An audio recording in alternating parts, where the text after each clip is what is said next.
वंदे पुरुषोत्तमम परम प्रेममय श्री श्री ठाकुर जी की वाणी। इष्ट प्रसंग प्रथम खंड से एकांश। 5:15 बजे श्री श्री पितृदेव शोरसी भवन से निकलकर ठाकुर बांग्ला की ओर चल पड़े हैं।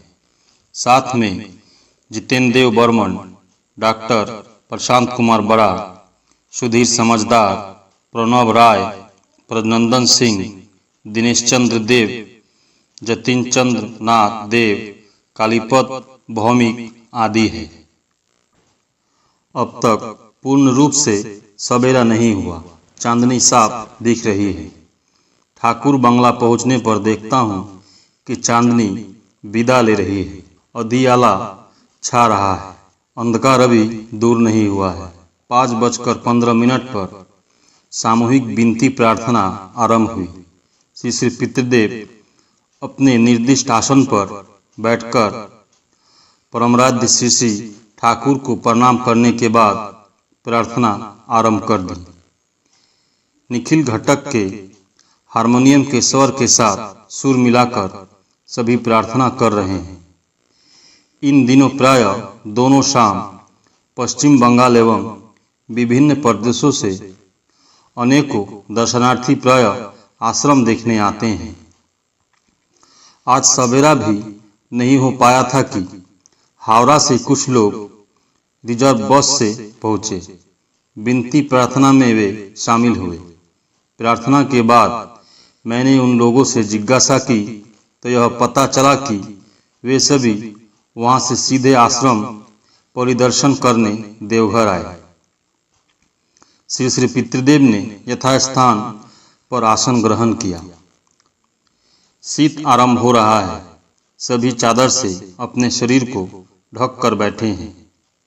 बड़े नाटमंडप की चारों दिशाएं खुली है, सिर्फ ऊपर में टीन की छावनी है, इसलिए चारों ओर से पर्दा लगा दिया गया है, जिससे ठंडी हवा आसानी से वहां न आ पहुंचे। ठाकुर बांग्ला के मुख्य द्वार पर 6 की घंटी बज चुकी है। सत्यानुसरण पाठ आरंभ हुआ। एक एक कर बांग्ला में सतीश पाल, हिंदी में रामनंदन प्रसाद, उड़िया में गोवर्धन परिड़ा, असमिया में डॉक्टर प्रशांत कुमार बोरा, संताली में चुनकू टुडू, अंग्रेजी में गुरुप्रसन्न भट्टाचार्य ने पाठ किया। जहां देखोगे कोई विश्वास के गर्व के साथ सत्य के विषय में कहता है, दया की बातें बोलते बोलते आनंद एवं दीनता से अधीर हो पड़ता है, प्रेम सहित आवेगपूर्ण होकर सभी को पुकारता है, आलिंगन करता है, और जिस मुहूर्त में उसके महत्व की बात कोई कहता है उसे स्वीकार नहीं करता, वरन दीन एवं मलान होकर भग्न हृदय की तरह हो जाता है। यह सही है कि उसके पास उज्जवल सत्य निश्चय ही है, और उसके साधारण चरित्र में भी देखोगे सत्य प्रस्फुटित हो रहा है। हरिपद्दा ने सतीशदा से पूछा, विश्वास के गर्व के साथ सत्य के विषय में कहने का तात्पर्य क्या है? श्री श्री पितृदेव, विश्वास का गर्व बाद में होगा, सत्य क्या है? सत्य के विषय में ठाकुर क्या कहना चाहते हैं, पहले इस विषय में चर्चा हो। हरिपद्दा ने पुनः वाणी पढ़ी। श्री श्री पितृदेव ने पुनः वही प्रश्न पूछा, सत्य क्या है? हरिपद्दा, जब कोई सिर्फ अपने इष्ट को लेकर रहता है, उस समय उसके आचार व्यवहार में वह भाव व्यक्त होता है। उस समय उसको देखकर ही उसके इष्ट को समझा जा सकता है। उस समय यहाँ समझना होगा कि उसके अंदर सत्य है। उज्जवल सत्य का अर्थ है सत्य उज्जवल होकर व्यक्त हो रहा है। श्री श्री पितृदेव, उसके पास उज्जवल सत्य है एवं वह व्यक्त हो रहा है, इससे हम क्या समझेंगे? बंकिमदा, उसका अर्थ है कि एक व्यक्ति की प्रशंसा जब कोई करता है और वह जब संकुचित हो जाता है, ऐसा भाव होने पर यह समझना चाहिए कि जिसकी प्रशंसा की जा रही है उसमें उज्ज्वल सत्य है ही। आलोचना हो ही रही थी कि इसी बीच ननिदा आकर बैठे। श्री श्री पितृदेव ने उपस्थित लोगों से पुनः प्रश्न किया, उज्ज्वल सत्य क्या चीज है? बंकिमदा, जो मंगलमय है उनके प्रति भक्त की भक्ति, निष्ठा इत्यादि के प्रकाश से ही उज्ज्वल सत्य है। श्री श्री पितृदेव, उज्ज्वल सत्य रहने पर जो भक्ति निष्ठा रहती ही है, आखिर उज्ज्वल सत्य क्या चीज है? बंकिमदा, इष्ट मंगलमय है, यह बोध ही उज्ज्वल सत्य है। श्री श्री पितृदेव, यह कैसे प्रस्फुटित होगा? बंकिमदा, इष्ट के भाव में जब कोई तटस्थ होकर रहता है तभी वह आचार व्यवहार से प्रस्फुटित होता है। श्री श्री पितृदेव, तटस्थ का अर्थ क्या है? क्या तटस्थ का अर्थ है संतृष्ट होकर रहना? जैसे कोई गाछ पर चढ़ा, चढ़ने पर यह महसूस करने लगा कि अब गिरा तब गिरा, क्या ऐसा भाव? श्री श्री पितृदेव की बातें सुनकर उपस्थित सभी मृदु मुस्कान से मुस्कुरा पड़े। पंडितदा, जी नहीं, ऐसा भाव नहीं है। किशोरीदा, जिस प्रकार ठाकुर की बातें करते करते वहाँ ज्ञान खो बैठते थे, उस समय उनके मुख से केवल यही बात सुनी जाती थी, यह वही है, यह वही है। श्री श्री पितृदेव ने पंडितदा की बातों पर सम्मति व्यक्त करते हुए कहा, हाँ, यहाँ सम्मान सूचक बातें नहीं की जा रही है, ये वे ही हैं, ऐसी बात नहीं हो रही है, बल्कि यह वही है। इस बात में कितना महान सम्मान है, कितना गंभीर विश्वास है। किशोरीदा का ऐसा ही भाव रहता है। शब्द के विषय में मत सोचो, पर वास्तविकता और विचार को सोचो। श्री श्री पितृदेव, ठाकुर की चर्चा होते ही किशोरी काका 2-1 मिनट कहकर ही और कुछ कह नहीं पाते थे। आंख मुख का भाव ही बदल जाता था। उस समय वहाँ के सभी लोग उस भाव में तल्लीन हो पड़ते थे। यह बात कहते कहते उनके आंख मुख का भाव गंभीर हो गया, सभी निर्वाक हो गए। बंकिमदा ने प्रश्न किया, तो उज्ज्वल सत्य क्या उनके प्रति विश्वास है? श्री श्री पितृदेव, इष्ट के प्रति दृढ़ विश्वास ही सत्य है, उज्ज्वल है। वे सत्य न हो तो क्या उनके प्रति विश्वास ही सत्य है? वे हैं, इसलिए तो उनके प्रति विश्वास है। ननिदा, वे हैं, यही सत्य है। श्री श्री पितृदेव, यह वही है, यह वही है। जिसमें यह बोध है उसके निकट उज्ज्वल सत्य है और वह प्रस्फुटित हो रहा है। जो उनको इस रूप में विश्वास करता है, उसके और जो सब गुण हैं वह उन्हीं गुणों से भूषित होता है। उसका प्रेम, उसका प्यार, उसका विनय, ये सभी उनकी ही रोशनी में ओतप्रोत भाव से जड़ित रहते हैं। जैसे सूर्य और उसकी रोशनी, सूर्य की रोशनी है किंतु रोशनी को छोड़कर सूर्य नहीं है, ठीक उसी प्रकार पंडितदा, विराट को प्रकाश में लाने पर वह स्वयं भी प्रकाशित होता है। श्री श्री पितृदेव, हाँ, वही रोशनी ही उनकी रोशनी है। विनय, दीनता, विश्वास, भक्ति, प्रेम सब उनका ही प्रकाश है।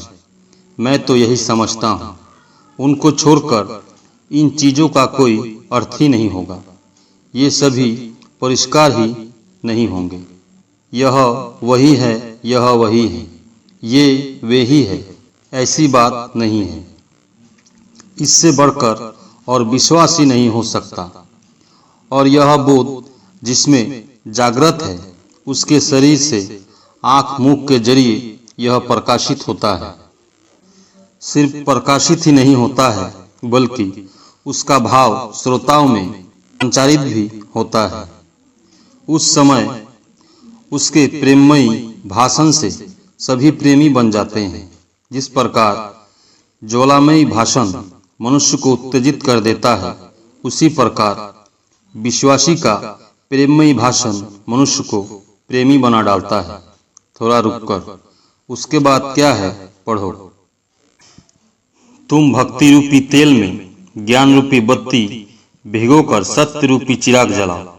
देखोगे कितने फतिंगे, कितने कीड़े, कितने जानवर, कितने मनुष्य ने तुम्हें किस प्रकार घेर लिया है। श्री श्री पितृदेव पहले की बातों का सूत्र धरकर कहने लगे, हम जाजन करते हैं। किसी का जाजन सुनने की बड़ी इच्छा होती है और कोई यह जाजन करता है तो वहाँ से उठकर जाने की इच्छा हो जाती है। कोई सिर्फ इष्ट की ही बातें करता है, ऐसा प्रतीत ही नहीं होता है कि वह उपदेश दे रहा है। और कोई ठाकुर की ही वाणी पाठ करता है, अपनी बातें नहीं कहता, फिर भी ऐसा लगता है मानो वह उपदेशक का आसन लेकर कह रहा है। इस प्रकार ठाकुर की वाणियों को व्यक्त करता है, मानो वह ठाकुर बन गया है। यदि तुम केवल गीता के श्लोक सुनाओ तो क्या वह मुझे अच्छा लगेगा? सद्गुरु लाभ के लिए संस्कार चाहिए, कर्म चाहिए, चाहिए जन्म जन्मांतर का कर्मफल, जन्म जन्मांतर की स्वीकृति। श्याम सुंदर रचित। जी हाँ, इस वाणी में भक्ति रूपी तेल में ज्ञान रूपी बत्ती भिगोकर सत्य रूपी चिराग जलाने की बात कही गई है। यदि भक्ति रूपी तेल में ज्ञान रूपी बत्ती को भिगोए बगैर ज्ञान रूपी तेल में भक्ति रूपी बत्ती भिगोने की बात कही जाती तो क्या होता? श्री श्री पितृदेव, इष्ट के प्रति जितनी भक्ति बढ़ेगी उतना ज्ञान बढ़ेगा। उस समय तुम्हारे अंदर से सत्य प्रस्फुटित होगा। वे ज्ञान स्वरूप है, आनंद स्वरूप है, इसलिए उनके प्रति भक्ति रहने से ज्ञान आता है, आनंद आता है। विषय को और भी स्पष्ट करने के लिए उन्होंने पुनः कहा, श्रद्धा से ज्ञान आता है।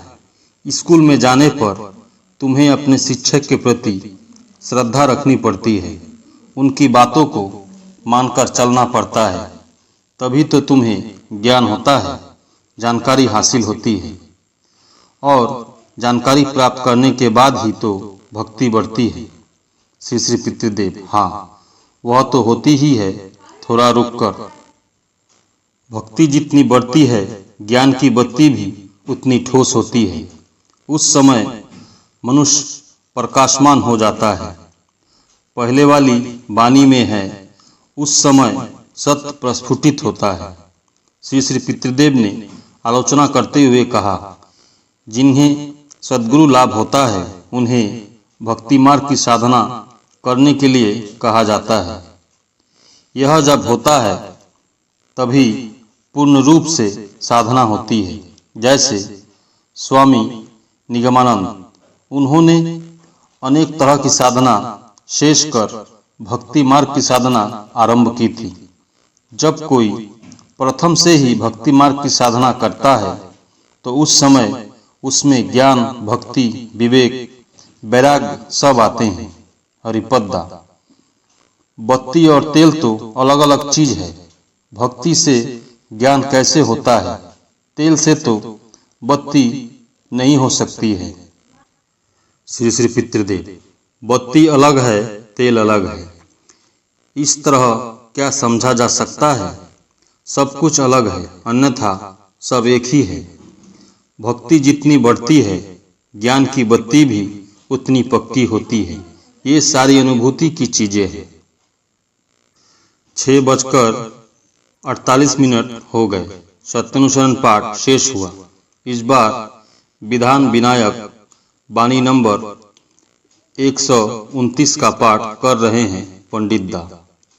सावधानी चलन की जरूरत सभी को है, किंतु जितनी ही ख्याति पाओगे, जितना ही बड़ा बनोगे, तुम्हें उतना ही सतर्क, संदिग्धु, सूक्ष्म बोधि, विनयना में सुदृढ़ रहना पड़ेगा, जिससे दूसरा या जनसाधारण संक्षुब्ध न हो जाए।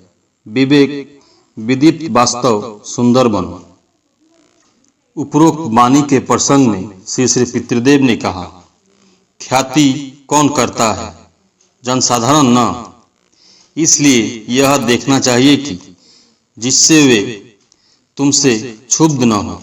तुम जो सब समय भूल करते हो ऐसी बात नहीं है।